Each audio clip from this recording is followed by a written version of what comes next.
सनातन धर्म से अलग कोई धर्म है ही नहीं। स्वर्ग और नर्क क्या होता है? कि यदि आप गृहस्थ जीवन में भी हैं और अपनी पत्नी के अतिरिक्त संसार की प्रत्येक माताएं बहनों को सम्मान की दृष्टि से देखते हैं, अपनी पत्नी के अतिरिक्त किसी को कुदृष्टि से नहीं देखते और एक नारी व्रत का पालन करते हैं, तो आप गृहस्थ में भी ब्रह्मचारी हैं, इसमें कोई संदेह नहीं। हिंदू धर्म में, सनातन में सबको जलाया ही क्यों जाता है? आने वाले 2-3 दशकों में आप देखेंगे कि सभी लोग सनातन को पकड़ेंगे, क्योंकि इसी के माध्यम से वो अपने लक्ष्य और मंजिल तक। जी, जिस फूल को हम सब पर चढ़ाते हैं तो उसी फूल को हम भगवान पर भी क्यों चढ़ाते हैं? भगवान कृष्ण जो कहे उसे जीवन में करना चाहिए, और राम जो किए वो जीवन में करना चाहिए। एक पुत्र का अपने माता पिता, भाई बहन और पत्नी के प्रति क्या धर्म कर्तव्य होना चाहिए?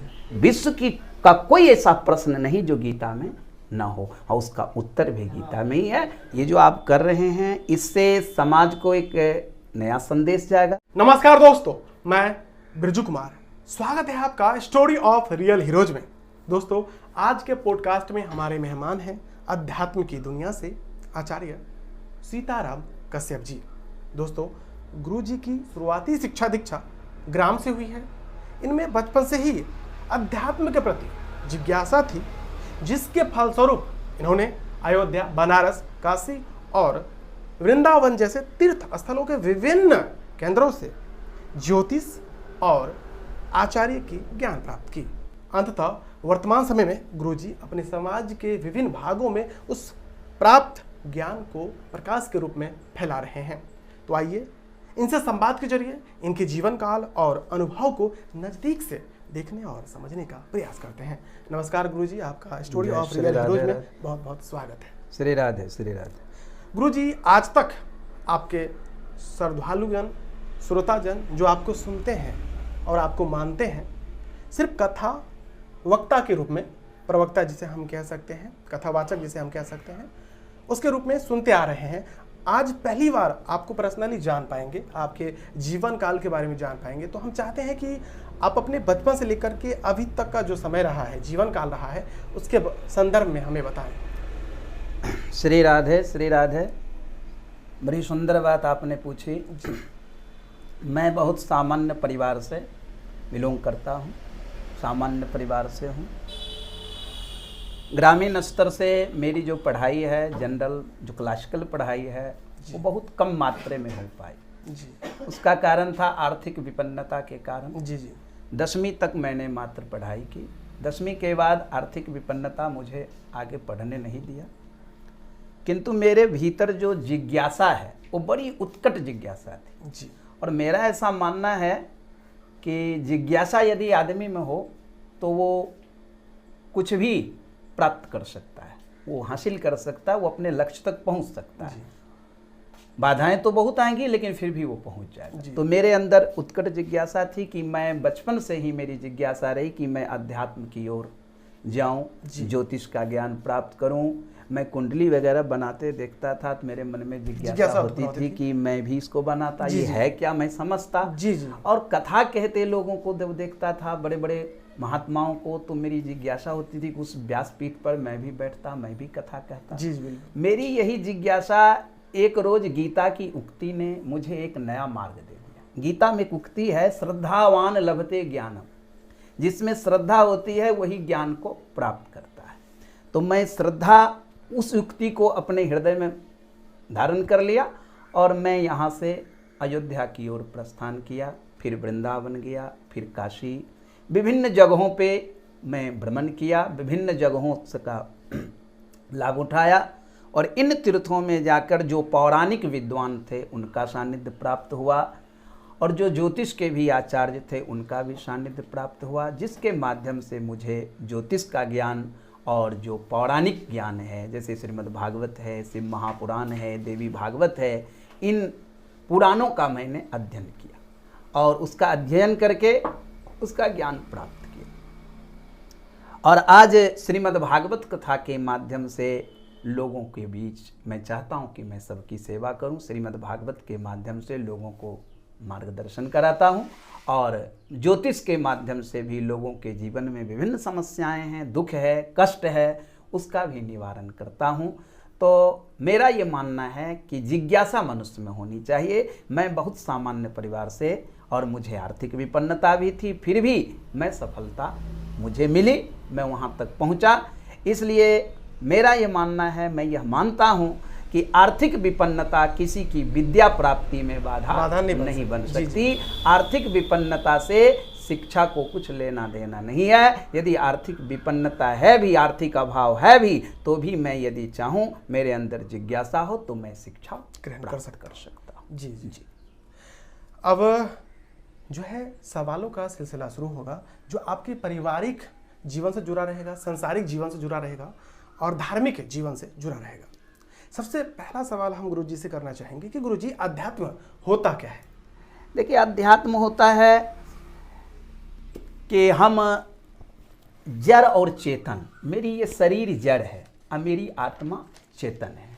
तो जो चेतन है और जो जड़ है, इस दोनों के बीच क्या संबंध है? जड़ और चेतन एकत्रित हुआ कैसे? जिसके द्वारा मैं अपनी आत्मा की उन्नति कर सकूं, जिसके द्वारा मैं अपने मन का विकास कर सकूं, जिसके माध्यम से मैं अपना सन्मार्ग जान सकूं, मेरा मार्ग क्या है, मेरा कर्तव्य क्या है, माता पिता की सेवा क्या है, गुरुजन की सेवा क्या है, देवताओं की पूजा क्या है, आदर्श क्या है, मर्यादा क्या है, इन विभिन्न पहलुओं का जिससे अनुभव हो, उस ज्ञान को हम अध्यात्म।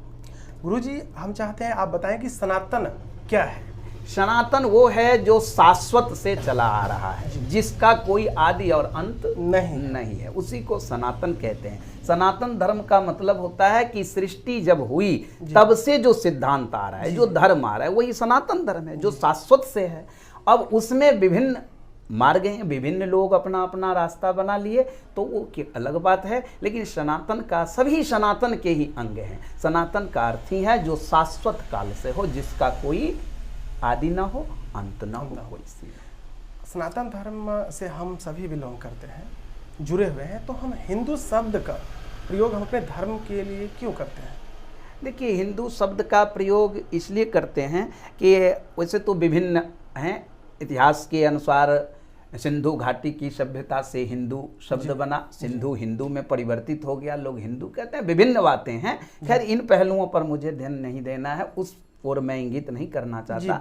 मैं ये कहता हूँ कि हिंदू का अर्थ होता है जो द्वेष से हीन हो, जिसमें कोई दूषित विचार न हो, जिसके धर्म में कोई पक्षपात न हो, जिसका धर्म पक्षपात रहित हो, जिसका धर्म सबके लिए हो, जो सबका कल्याण सोचे, जिसके हृदय में कोई द्वेष, ईर्ष्या, कपट न हो, संभाव रखता हो, वही हिंदू।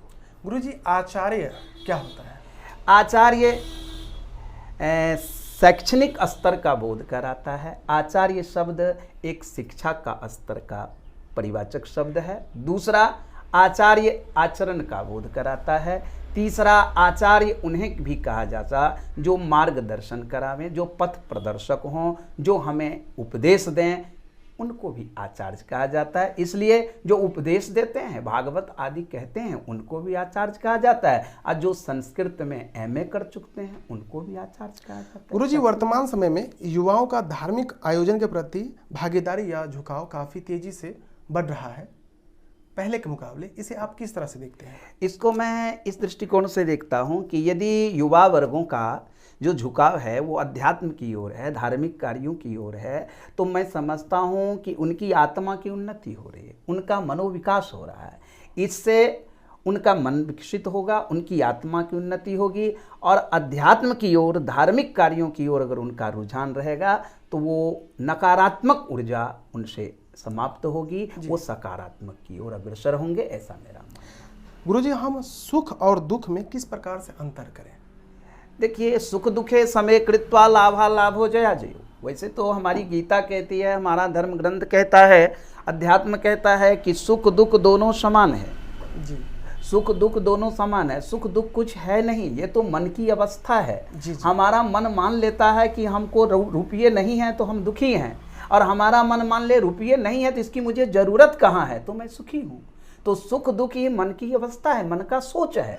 इसलिए सुख दुख दोनों बराबर, और सुख दुख दोनों में जिस तरह मैं एक उदाहरण देता हूँ, लॉजिक देता हूँ आपको, तर्क, कि गाड़ी चलती है तो उसका बैलेंस, ड्राइवर क्यों, चालक कौन है, जो बैलेंस बनाए रखता है। तो सुख दुख हमारे जीवन के दो ये पहिए हैं, इसमें बैलेंस बनाए रखें, दोनों को बराबर समझें, हमें कोई परेशानी नहीं। जी गुरुजी, हम मांसाहारी होते जा रहे हैं, क्यों होते जा रहे हैं? इससे प्रकृति पर क्या प्रभाव पड़ेगा?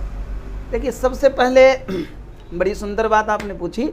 मांसाहारी हम होते जा रहे हैं, इसका कारण है कि आहार शुद्धो सत्व शुद्धि, एक सूत्र है उपनिषद में, कि जब हमारा आहार शुद्ध होगा तो विचार शुद्ध होगा, अन्न शुद्ध होगा तो मन शुद्ध होगा, ठीक है जी। लेकिन आहार दूषित होगा तो उसका प्रभाव हमारे मन पर पड़ेगा, हमारे मानस पटल पर पड़ेगा। तो आहार दूषित होगा तो विचार भी दूषित होगा, व्यवहार भी दूषित होगा, उससे समाज में अमर्यादा होगी, असामाजिकता होगी, कुछ अराजकता फैलेगी। इसके लिए आहार पर नियंत्रण करना चाहिए, आहार को शुद्ध करना चाहिए। और रही प्रकृति की बात, तो प्रकृति ने हमें मांसाहारी बनाया ही नहीं, क्योंकि प्रकृति जिसे मांसाहारी बना के संसार में भेजा, उसके कुछ अलग बनावट है, उसकी शरीर की बनावट कुछ अलग है, उसके दांतों के बनावट कुछ अलग है, उसकी जिह्वा का बनावट कुछ अलग है। तो जो जैसे मांसाहारी जो जीव हैं वो जीभ से पानी पीते हैं, हम तो मनुष्य हैं, हम मुख से पानी पीते हैं, ठीक ना। तो जैसे जो मांसाहारी जीव है उसकी शरीर बड़ी पतली लचीली होती है, वह छोटी सी जगह में भी अपने को समावेश कर लेता, प्रविष्ट करवा लेता, हम नहीं कर पाते। तो हमारी दृष्टिकोण में प्रकृति ने, नियति ने हमें मांसाहारी नहीं बनाया। हम मांस भोजन यदि करते हैं, आहार दूषित करते हैं, तो हम अपनी मर्जी से कर रहे हैं, हम कुसंग के कारण कर रहे हैं। इसलिए उस पर ध्यान देना चाहिए कि हमारा आहार शुद्ध हो, ताकि व्यवहार भी हमारा। गुरुजी, हमारे हिंदू धर्म में, सनातन में, सबको जलाया ही क्यों जाता है? देखिए, हमारी शरीर का जो निर्माण है वो 5 तत्वों से हो। हमारा जो धर्म ग्रंथ है वो बताता है, क्षितिजल पावक गगन समीरा पंच रचित यह अदम शरीरा। हमारी जो शरीर है वो 5 तत्वों से बनी है, धरती जल आकाश अग्नि पवन। और हमारा मानना है, मानना नहीं है, ये सत्य है।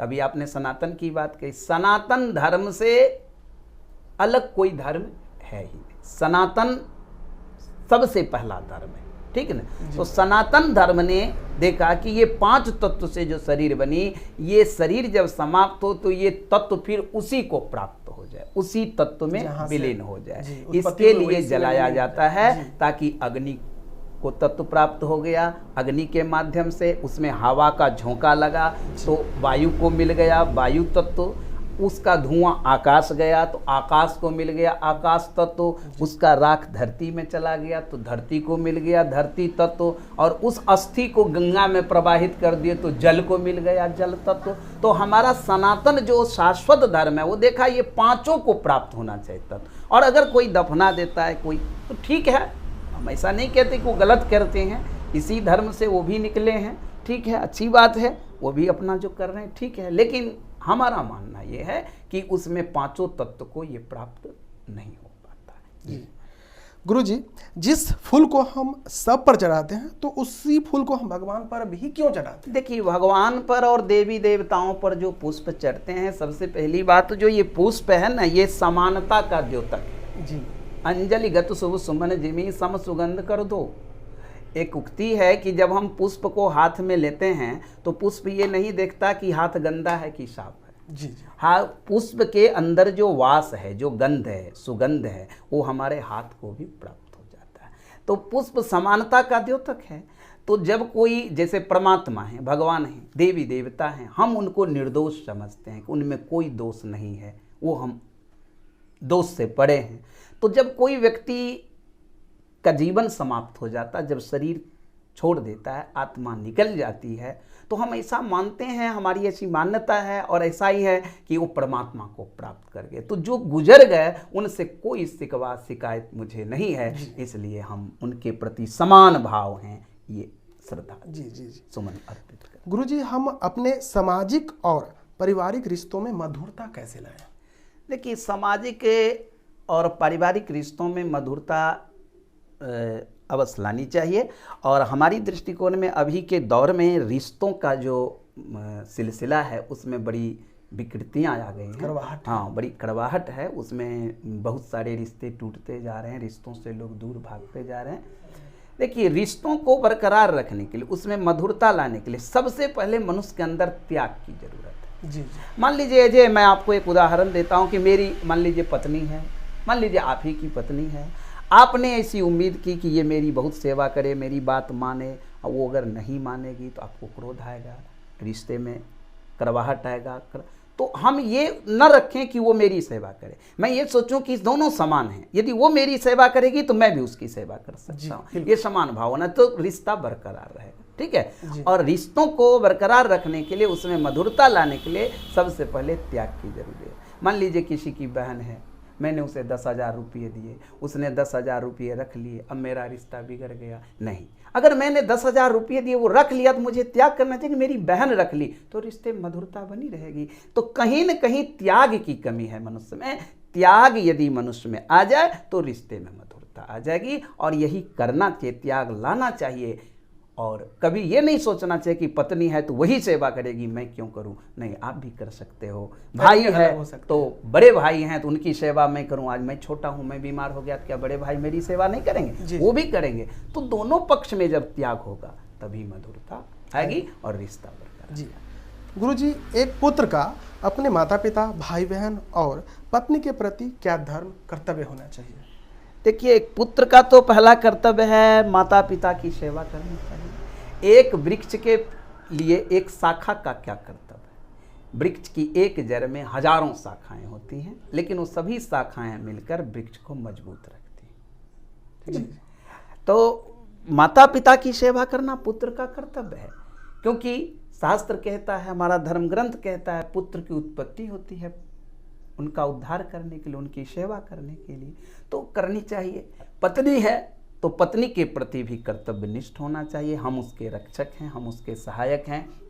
उसकी क्या आवश्यकता है इसको हमें ध्यान में रखना चाहिए, और संभवतः उसे पूर्ण करने का, उसे पूर्ति करने का प्रयास करना। और भाई बहन में हमारे प्रति क्या? हाँ बिल्कुल, भाई बहन में भी, बहन है, बड़ी है तो भी बहन है, छोटी है तो भी बहन है, बहन के प्रति भी श्रद्धा रखनी चाहिए। हमारा शास्त्र कहता है, स्वजन से, परिजन से कभी विरोध नहीं करना चाहिए। स्वजनों का विरोध करने वाला, परिजनों का विरोध करने वाला एक प्रकार से नारकी जीव माना जाता है, इसलिए इससे विरोध नहीं करना। गुरुजी, अभी आपसे चर्चा करते हुए एक ख्याल आया कि स्वर्ग और नर्क क्या होता है। ज़्यादातर लोग इसके बारे में सोचने से ही डरते हैं, सुनना चाहते हैं, लेकिन मिलता नहीं है। देखिए, पुत्र आज्ञाकारी हो, घर में शांति का वातावरण हो, पिता माता की सेवा का अवसर प्राप्त हो, और हर बड़े छोटे को प्यार करते हो, हर छोटे बड़े का आदर करता हो, मर्यादा, तो इस धरती पर आपका घर ही स्वर्ग है। जी ठीक ना? अगर इसके विपरीत है, इसके विपरीत है, अनुकूल नहीं है, प्रतिकूल है, बेटा नहीं मान रहा है बात, पत्नी नहीं मान रही बात, झगड़ा कर रहा है, माता पिता पड़े हैं, हम अपने ऐशो आराम में हैं, हमें कोई ख्याल नहीं, तो इस धरती पर आपका घर नरक है। स्वर्ग भी यही है और नरक भी यही है। जी मेरा ऐसा मानना। जी गुरुजी, हमें लहसुन और प्याज का सेवन क्यों नहीं करना चाहिए? देखिए, लहसुन प्याज एक औषधि है, आयुर्वेद की पद्धति से, आयुर्वेद सिद्धांत से ये एक औषधि है। इसमें औषधीय गुणवत्ता है, इसमें कहीं से संशय नहीं है, संदेह नहीं है। रह गई बात, लहसुन और प्याज जो है उसमें उत्तेजना हो। इसको गीता में कृष्ण ने कहा, भगवान श्री कृष्ण बोले कि पूति प्रयुषितम, पूति अर्थात जिससे दुर्गंध आता हो, वो तामसी प्रवृत्ति का ग्रेड का भोजन है, श्रेणी का। तो तामसी श्रेणी का भोजन है। प्याज लहसुन से हम में कामोत्तेजना होती है, प्याज लहसुन से हम में थोड़ा आवेश आता है, तो इसीलिए गृहस्थ जीवन में उसको लोग खा सकते हैं, लेकिन जो वैरागी जीवन जीते हैं, जो संन्यास का जीवन जी रहे हैं, उन्हें नहीं खाना चाहिए, क्योंकि यह उनकी साधना में कुछ बाधाएं उत्पन्न कर सकते हैं। जी जी जी गुरुजी, हमारा सांसारिक सुख और दुख त्याग कर ब्रह्मचर्य का पालन करना क्या है? देखिए, ब्रह्मचर्य 4 आश्रम हैं, ब्रह्मचर्य, गृहस्थ, वानप्रस्थ और संन्यास। लेकिन मेरा ऐसा मानना है कि शास्त्रों की दृष्टिकोण से भी कि ब्रह्मचर्य एक ऐसा साधन है, एक ऐसा आश्रम है जिसकी जरूरत वानप्रस्थ को भी है, जिसकी जरूरत गृहस्थ को भी है, और जिसकी जरूरत, जिसकी आवश्यकता सन्यासी को भी।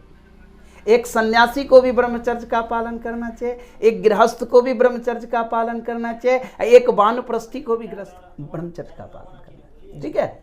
जैसे अग्नि पुराण के अनुसार, हमारे धर्म ग्रंथों के अनुसार, और मेरा मानना है, मेरा मत है कि यदि आप गृहस्थ जीवन में भी हैं और अपनी पत्नी के अतिरिक्त संसार की प्रत्येक माताएं बहनों को सम्मान की दृष्टि से देखते हैं, अपनी पत्नी के अतिरिक्त किसी को कुदृष्टि से नहीं देखते और एक नारी व्रत का पालन करते हैं, तो आप गृहस्थ में भी ब्रह्मचारी हैं, इसमें कोई संदेह नहीं। जी गुरुजी, वर्तमान परिवेश के सामने दुनिया सनातन को अपनाती चली जा रही है, इसे आप किस तरह से देखते हैं?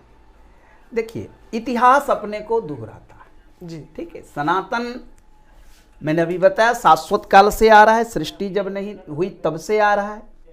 तो जो सनातन धर्म है उससे बहुत लोग भाग चुके, कोई इसमें गया, कोई इसमें गया, कोई उसमें गया, विभिन्न मार्गों में गया।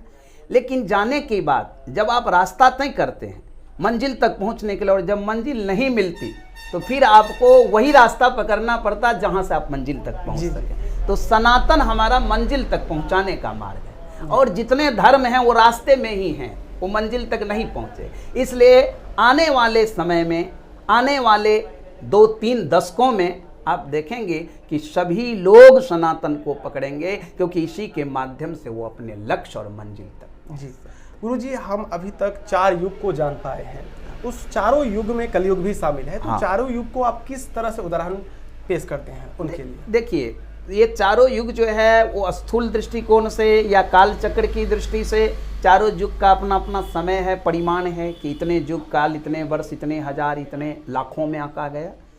ये तो एक अलग बात हो गई, ठीक है, धर्म ग्रंथों में है। मेरा ऐसा मानना है कि ये चारों युग, सतयुग, त्रेता, द्वापर, कलयुग जो हैं, ये चारों युग हमारे 12 घंटे में, 24 घंटे में सूर्य उदय से सूर्यास्त और सूर्यास्त से सूर्य उदय के बीच में गुजर जाए।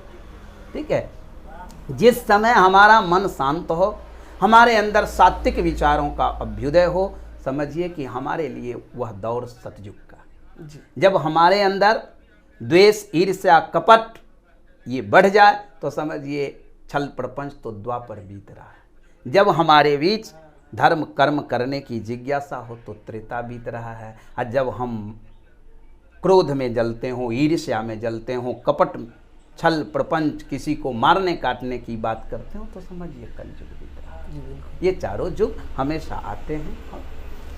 जी, वर्तमान समय में गुरुजी हम देखते आ रहे हैं कि एक पिता अपने बच्चे को 18 साल 20 साल जो है लालन पालन के साथ पालते हैं, और एक समय के बाद वो पक्षी की तरह उड़ जाता है। हम उस पुत्र की बात कर रहे हैं, उस पुत्र की बात कर रहे हैं जो 18 साल 20 साल के प्यार को दरकिनार करते हुए महज एक सप्ताह, साल भर, महीने भर के प्यार को ज़्यादा तवज्जो देते हैं और अपना सांसारिक जीवन बसा लेते हैं, बिना उनके अनुमति के भाग जाते हैं। इस पर आप क्या कहेंगे? देखिए, ये तो बिल्कुल गलत है, ऐसा नहीं होना चाहिए।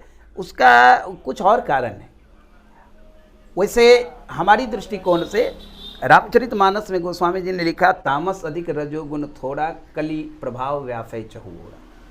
तो रजोगुण की मात्रा लोगों में बढ़ती जा रही है। ठीक है। लोग ससुराल पक्ष, या मान लीजिए शादी हुई या थोड़ी देर के लिए प्रेम हुआ, तो ये तो प्रेम तो है नहीं, ये तो वासनात्मक क्रिया है। ये तो प्रेम है नहीं, प्रेम में वासना नहीं होती है। प्रेम तो माता पिता पुत्र से करते हैं। पुत्र तो वो जो करते हैं हम लोग, तो वो तो प्रेम है नहीं, वो तो वासनात्मक है।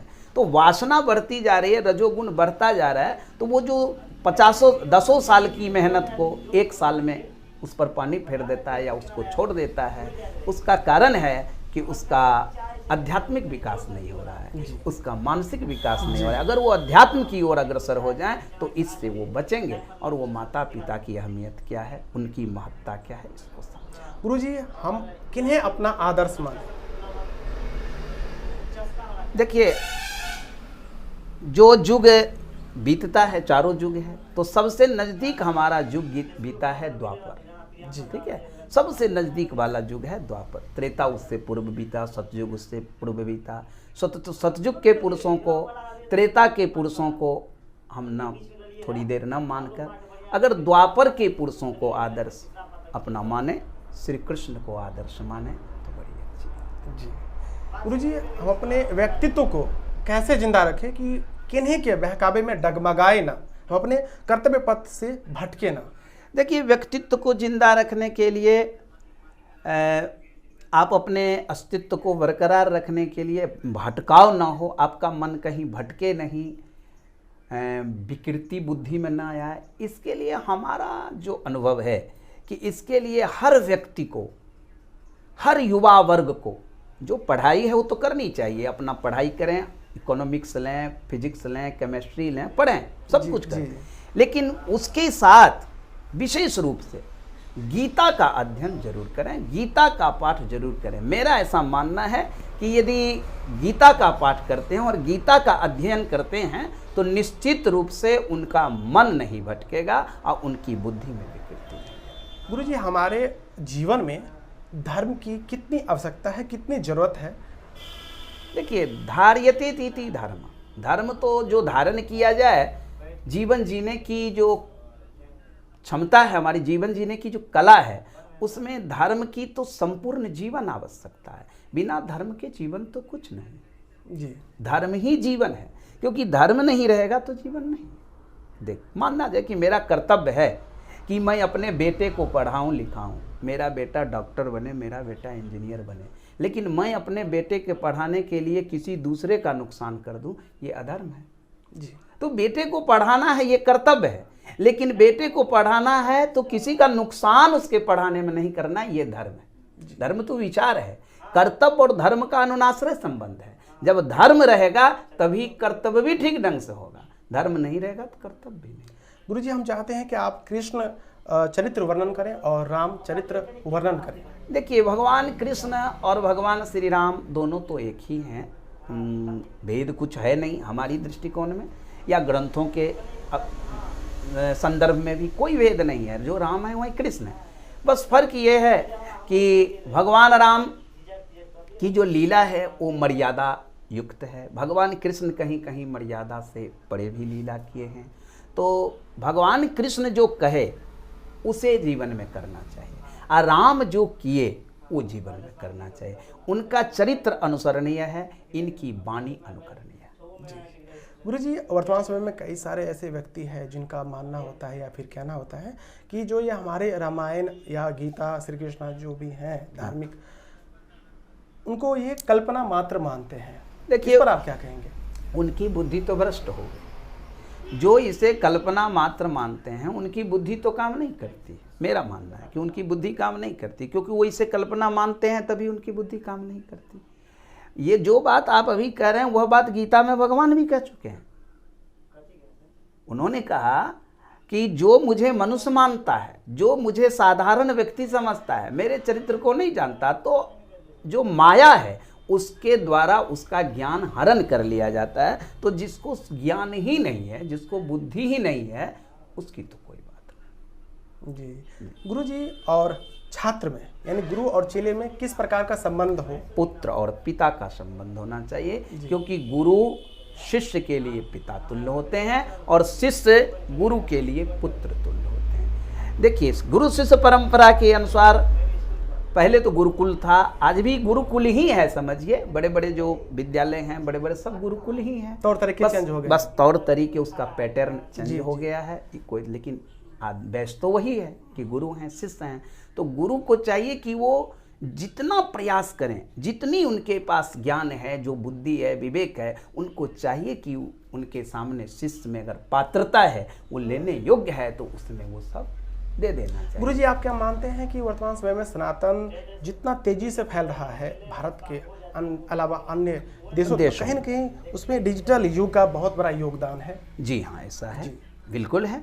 मान लीजिए कि जैसे नाम संकीर्तन है या मान लीजिए कथा ही है, पुराण है। पहले हम लोग सुनते थे, पहले हम लोग बचपन में देखते थे, एक आदमी भागवत कह रहे हैं, 5 आदमी बैठ के सुन रहे हैं, इस गांव में हो रहा है, दूसरे गांव वाले को पता नहीं है, तीसरे गांव वाले को पता नहीं है, चौथे गांव वाले नहीं जान रहे हैं। इतना तक कि अगर बड़ा गांव है तो गांव के भी कुछ लोग नहीं जान रहे हैं कि किसी की यहाँ भागवत कथा हो रही है। लेकिन आज डिजिटल जो युग है, मतलब जो अत्याधुनिक जो यंत्र आदि जो साधन उपकरण आ गए, तो इससे क्या हुआ, जो विज्ञान की सहायता हमें मिली, तो आज क्या है कि अगर हमसे 10 कोस की दूरी में, राजस्थान में, दिल्ली में, कलकत्ता में भी भागवत हो रहा है तो हम जान रहे हैं कि भागवत हो रहा है। तो इसमें कहीं न कहीं उनका योगदान बहुत है, ये मैं मानता हूँ। गुरुजी, विश्व में जो बड़े बड़े वैज्ञानिक रहे हैं, कहीं न कहीं एक समय के बाद उन्होंने माना है कि हमने जो शोध किया, जो पाया, उसमें गीता का बहुत बड़ा योगदान है। एक लंबे समय के बाद बता दें। बिल्कुल बिल्कुल बिल्कुल, हम खुद अपने आप को नहीं पहचान पा रहे हैं, दुनिया उसी से ले पा रही है। देखिए, हमारे सनातन धर्मों में विभिन्न ग्रंथ हैं, रामायण है, महाभारत है, 1 लाख श्लोक हैं, रामायण है, वाल्मीकि रामायण है, उसमें भी श्लोक 24,000 के समथिंग हैं। ऐसे बहुत सारे ग्रंथ हैं, लेकिन गीता में मतलब मात्र 700 श्लोक हैं, महज 700। लेकिन वह जो 700 श्लोकों का जो समूह है, संग्रह है, आप गीता ही एक ऐसा ग्रंथ है जिसे, गीता ही एक ऐसी पुस्तक है, एक बुक है जिसको आप मैनेजमेंट की दृष्टिकोण से देखें जी, राजनीति की दृष्टिकोण से देखें जी, इकोनॉमिक्स की दृष्टिकोण से, अर्थशास्त्र से देखें, आप जिस दृष्टि, सम्मोहन शास्त्र की दृष्टिकोण से देखें, आप जिस दृष्टिकोण से उसे देखेंगे आपको वही दिखेगा, उसमें सारी चीजें हैं। इसलिए विश्व की का कोई ऐसा प्रश्न नहीं जो गीता में ना हो, और उसका उत्तर भी गीता में ही है। अब हमारी प्रतिभा पर है कि हम उसमें से किस तरह से ले पाते हैं। गुरुजी, हमारा व्यक्तिगत समाज के प्रति क्या योगदान होना चाहिए? देखिए, हर व्यक्ति एक सामाजिक प्राणी। सबसे पहले मनुष्य का निर्माण जब प्रकृति ने की, नियति ने की, या ब्रह्मा ने किया, जो भी किए, तो ग्रंथों में है, तो मनुष्य को बनाया ही गया जन कल्याण के लिए। हमारे समाज के प्रति ही नहीं, हमारे नीचे भी जो जीव हैं, कुत्ते हैं, बिल्ली हैं, सियार हैं, अन्य और भी जीव हैं, उनके प्रति भी हमें संवेदनशील होना चाहिए। ठीक है, समाज के प्रति हमें ये रखना चाहिए कि समाज का कल्याण हो, उसका उपकार हो, उसमें हित हो, क्योंकि सर्वभूत हिते रता, गीता में धर्म की परिभाषा बताई गई कि समस्त जीवों का कल्याण हम करें, जिस क्रिया से समस्त लोगों का कल्याण हो उसी को धर्म कहा जाता है। गुरु जी, एक समय था कि सभी समाज के लोग, चाहे वो पढ़े लिखे हों या फिर अशिक्षित हों, एक साथ बैठते थे, अपना सुख दुख बांटते थे। वर्तमान परिवेश क्या हो गया है कि हर किसी के पास कहीं न कहीं कोई ना कोई वजह है जिस वजह से वह दूरियां बढ़ती चली जा रही हैं। इस पर आप क्या कहेंगे? देखिए, ये तो जो पॉपुलेशन बढ़ रहा है, जो जनसंख्या बढ़ रही है, तो स्वाभाविक है कि जनसंख्या बढ़ेगी और बढ़ेगी, क्योंकि ये सृष्टि का नियम है। तो जब जनसंख्या बढ़ेगी तो हमें अभाव होगा। एक वस्तु थी, 4 लोग थे, आज 8 लोग हैं, एक चीज़ है, तो उसे प्राप्त करने का सब प्रयास कर रहा है, सब दौड़ लगा रहा है, तो उसमें कहीं न कहीं समाज में समय देने का उसके पास अभाव है।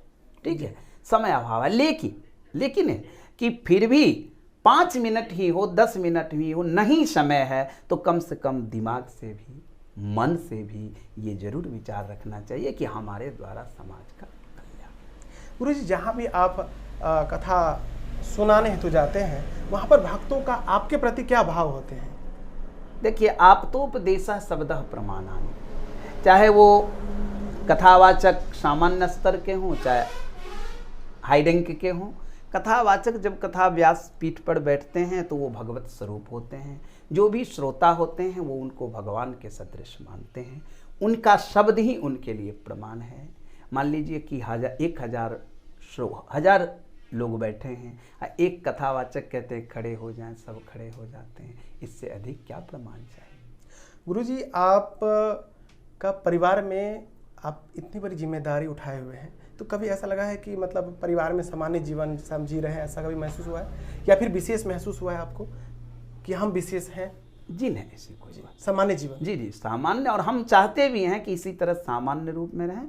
मैं कभी ग्रेविटिंग मेंटेनेंस, मैं कभी ये नहीं सोचता हूँ कि मैं कथावाचक हूँ तो मेरे समकक्ष कोई क्यों बैठे, या मैं कथावाचक हूँ तो मेरे साथ कोई क्यों भोजन करे, ऐसी कोई बात नहीं। मैं जो भी लोग आते हैं मैं कहता हूँ सामने बैठो, अरे आप भी बैठो, मैं भी बैठता हूँ। जब बैठता हूँ, जब कहता हूँ तब अलग बात है, तब आप बैठो सुनो, लेकिन इसका मतलब व्यवहार में ऐसा नहीं होना चाहिए। जी गुरु जी, वर्तमान समय में जो युवा या युवती अध्यात्म की दुनिया में आना चाहते हैं, चाहती हैं, तो उन्हें किस तरह से आचार्य तक या फिर किसी भी उपाधि तक पहुंचने में क्या करना होगा? देखिए, उनको यदि आर्थिक विपन्नता नहीं है तो ठीक है, तब तो वो संस्कृत की जगत में जाएं, बड़े बड़े विद्यालय हैं, अध्ययन करें, आचार्य बने, आचार्य का पद प्राप्त करें शैक्षणिक स्तर से।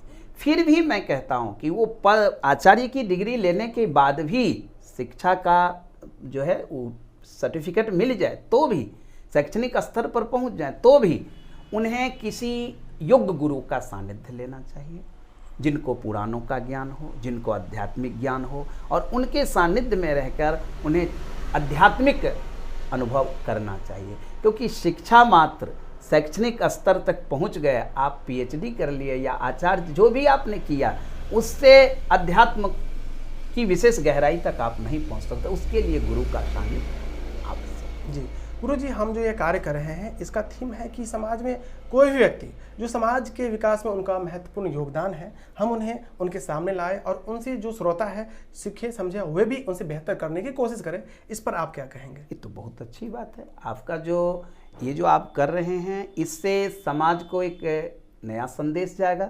मान लीजिए आपका जो ये कार्य क्षेत्र है, इससे समाज का कल्याण होगा। लोग जिन्हें नहीं जानते हैं उन्हें भी जानेंगे, लोग जिन्हें नहीं समझते उनको भी समझेंगे, और उन्हें प्रेरणा मिलेगी कि हम कैसे आगे बढ़ें। ये बहुत अच्छा कार्य है।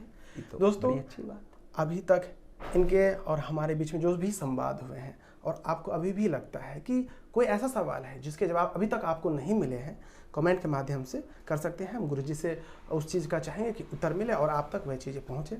अगर आप ऐसे ही अन्य पॉडकास्ट में हमारे ऐसे महानुभावों से, ऐसे मेहमानों से समय समय पर मुलाकात करना चाहते हैं और उनसे सीख लेना चाहते हैं और अपने जीवन में उस चीज़ को ढालना चाहते हैं, तो आप हमारे इस पेज को फॉलो कर सकते हैं, चैनल को सब्सक्राइब कर सकते हैं। तो चलिए मिलते हैं एक नए विशेष पॉडकास्ट में नए मेहमानों के साथ। तब तक के लिए वीडियो देखने के लिए आपका तहे दिल से बहुत बहुत धन्यवाद।